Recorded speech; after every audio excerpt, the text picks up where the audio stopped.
નમસ્કાર. મફત પ્લોટ યોજના. મકાન બાંધકામ માટે રહેવા 100 ચોરસ ફૂટના મફત પ્લોટનો લાભ મેળવવાની પ્રોસેસ આ વિડીયોમાં જણાવું છું. નમસ્કાર મિત્રો, શું તમે ગુજરાતના ગરીબી રેખાથી નીચે જીવન જીવો છો અને પોતાનું ઘર બનાવવાનું સપનું ધરાવો છો? તો આ ખાસ તમારા માટે છે. ગુજરાત સરકાર દ્વારા 1972થી મફત પ્લોટ યોજના ચલાવવામાં આવી રહી છે, જે ગરીબી અને જમીન વિહોણા નાગરિકોને મફત ઘર બનાવવા માટે જમીન પૂરી પાડે છે. ગુજરાત સરકાર દ્વારા ચાલુ કરવામાં આવેલી મફત પ્લોટ યોજના 2024 માટે અરજદાર હોય એ BPL રેશન કાર્ડ ધરાવતો હોવો જોઈએ. તે ગરીબી રેખા નીચે જીવતો હોવો જોઈએ, એટલે કે ગરીબ હોવો જોઈએ. તે લોકોને આ મફત પ્લોટ યોજનાનો લાભ મળશે, જેમની ઉંમર 18 વર્ષથી વધારે હોવી જોઈએ. જે વ્યક્તિ અરજી કરે છે તેની પાસે કોઈ જમીન ન હોવી જોઈએ. ગામમાં કારીગર અથવા મજૂરી કરતો હોવો જોઈએ.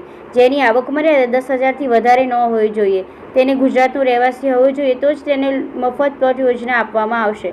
મફત પ્લોટ યોજના ગુજરાતના લાભ જણાવો. જે વ્યક્તિ ગરીબ છે અને તેમની પાસે જમીન નથી અને મજૂરી કરે છે, તેમને સરકાર દ્વારા 100 ચોરસ વાર જમીન આપવામાં આવે છે. જમીન મફતમાં આપવામાં આવે છે, ખરીદે છે અને રહેવા માટે ઘર નથી તે લોકો માટે છે.